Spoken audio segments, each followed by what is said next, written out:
Bugün 20 Kasım Dünya Çocuk Hakları Günü. 1989 yılının 20 Kasım'ında Birleşmiş Milletler Genel Kurulu Çocuk Hakları Sözleşmesi'ni oy birliğiyle kabul etmiştir. Ülkemiz de 1990 yılında imzaladığı sözleşmeyi 9 Aralık 1994 tarihinde Türkiye Büyük Millet Meclisi'nde onaylayarak yürürlüğe sokmuştur. Çocuklar gözlerimizin nurudur. İsteriz ki sevgi ve şefkat görsünler, ilgi ve muhabbetle büyüsün, hiçbir şeyden mahrum olmasınlar. Her zaman gülsünler, neşe kaynağı olsunlar.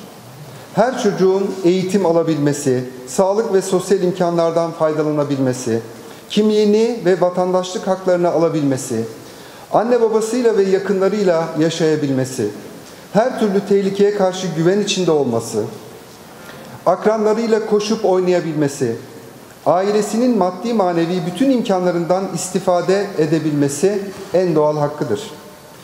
Sözleşme öncelikle ana babaya olmak üzere ailelere, öğretmenlere, sağlık çalışanlarına, emniyet görevlilerine, hükümetlere, devlete ve bir başka deyişle en sade vatandaştan en üst düzey yönetime kadar her kişi ve kuruma çocuklarla ilgili sorumluluklar yüklemektedir. Çocukların ülkelerinin toplumsal ve siyasal yaşamında etkin, üretken ve katılımcı bireyler olmaları konusunda devletlere elverişli koşulları hazırlamaları için çağrıda bulunmaktadır. 54 maddeden oluşan Çocuk Hakları Sözleşmesi, çocuk hakları ve dünya üzerindeki tüm çocukların doğuştan sahip olduğu, korunma haklarının yanında her türlü ihmal ve istismara karşı dokunulmazlığın kanunlarla sağlanmasını kapsamaktadır. Ancak ne var ki, çocukların çoğu bu tabii haklarından ve onlar adına temenni ettiğimiz güzel hayattan nasiplenemiyorlar. Çünkü dünya üzerinde her 4 çocuktan birisi savaş, çatışma ve felaketlerden etkilenen ülkelerden birinde yaşıyor. Ortalama 1 milyar yetim, öksüz ve terk edilmiş ya da sosyal yetimle aynı gök kubbenin altında yaşıyoruz. Bu da neredeyse 2,5 milyara varan dünya çocuk nüfusunun %40'ını teşkil ediyor. Açıkça görülmektedir ki devletlerin çocuklarla ilgili ortaya koyduğu sosyal politikalar maalesef mevcut ihtiyaçlara cevap veremiyor. Bu çocukların maddi ve manevi ihtiyaçlarının karşılanabilmesi için daha güçlü ve sürdürülebilir sosyal çalışmalara gereksinim bulunuyor. Zira hedef kitlesi sadece çocuklar olan art niyetli çocuk istismar grupları her gün milyonlarca çocuğu tehdit ediyor. Her sene 2,5 milyon çocuğun kaçırılarak satılıyor olması bu gerçeği ziyadesiyle ortaya koyuyor. Bugün dünya üzerinde siyasi, ekonomik ve sosyal gelişmelere baktığımızda dünyanın insanlık için arzu ettiğimiz o iyilik ikliminin çok da uzağında olduğunu üzüntüyle görüyoruz. Orta Doğu, Afrika, Balkanlar, Kafkasya, Orta Asya, Uzak Doğu, Latin Amerika ve Orta Amerika'da savaşlar, insan eliyle gerçekleşen felaketler, yoksulluk ve hastalıklar çocukları hayatlarının baharında en ağır koşullarla yüz yüze getiriyor. Avrupa, Kuzey Amerika ve Avustralya gibi coğrafyalarda ise aile kurumunun neredeyse kaybolmasıyla birlikte her 2 çocuktan birinin baba ya da anne figürü olmaksızın sosyal yetimler olarak büyümek zorunda olduğu coğrafyalarla yüzleşmeliyiz.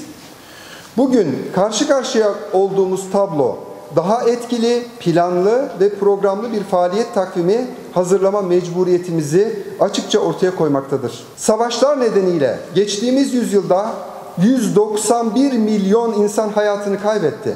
Bu insanların önemli bir kısmı içinde çocuklar ve sivil insanlar da bulunuyordu. Dünya üzerinde oyun ve eğitim çağlarındayken cephelere sürülen 300 binden fazla aktif çocuk savaşçı bulunmaktadır. Dünya üzerindeki 80 milyon mültecinin yarısını yani 40 milyonunu çocuklar oluşturmaktadır. Ayrıca başta Doğu Türkistan, Suriye, Filistin, Arakan, Yemen, Afganistan, Keşmir, Somali menşeli milyonlarca çocuk mülteci ya da çocuk kamplarında yaşamaktadır. Yoksulluklar nedeniyle her gün 22 bin çocuk hayatını kaybetmektedir.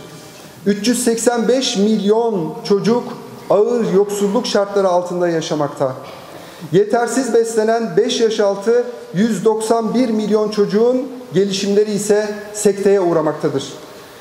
Senede 4 milyon kişi insan kaçakçılığının konusu olurken bunun 2,5 milyonunu maalesef çocuklar ve bu 2,5 milyon çocuğun da 1 milyon 100 bini maalesef fuhuş mafyaları tarafından kaçırılmaktadır. Dünyada 79 milyonu tehlikeli işlerde olmak üzere 160 milyon çocuk işçi bulunuyor.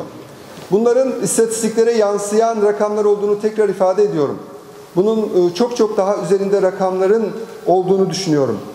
Savaş kurbanı olan yetimlerle ilgili başta psikolojik destek ve sağlıklı barınma ortamlarının temini olmak üzere projeler geliştirilmelidir. Birleşmiş Milletler ve İslam İşbirliği Teşkilatı bünyesinde dünya çocuk nüfusunun %40'ını oluşturan yetim, öksüz, korumaya muhtaç ve sosyal yetimlerle ilgili çalışma konseyi oluşturulmalıdır. Azınlık bölgelerinde yaşayan çocuklarla ilgili kültürel destek projeleri oluşturulmaları, asimile olmalarının önüne geçilmelidir. İnsan tacirlerinin, organ ve fuhuş mafyalarının, dilenci şebekeleri ve savaş ağalarının, misyoner örgütlerin ve diğer illegal yapılanmaların yahut illegal çalışmalar yapan legal yapılanmaların hangi bölgelerde yoğunlaştıkları ve metotları üzerine çalışmalar yapılarak eylem planları oluşturulmalıdır. Zira dünya üzerinde 400 milyon yetim, öksüz ve korumaya muhtaç çocuğun yarısı sokaklarda yaşamaktadır.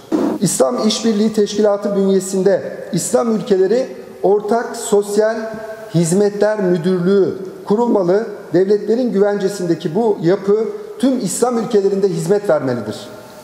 Dünya üzerinde her 4 çocuktan birinin savaş, çatışma ve felaketlerden etkilenen ülkelerden birinde yaşıyor oldukları gerçeğinden hareketle travmatize olmuş çocukların psikososyal desteğe erişimleri için de acil adımlar atılmalıdır.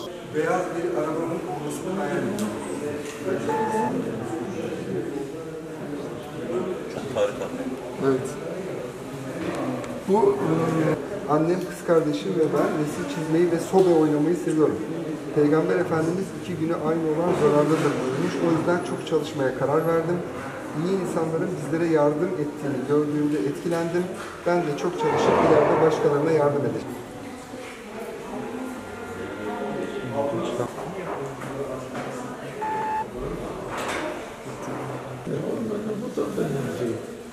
Beni çok kötü.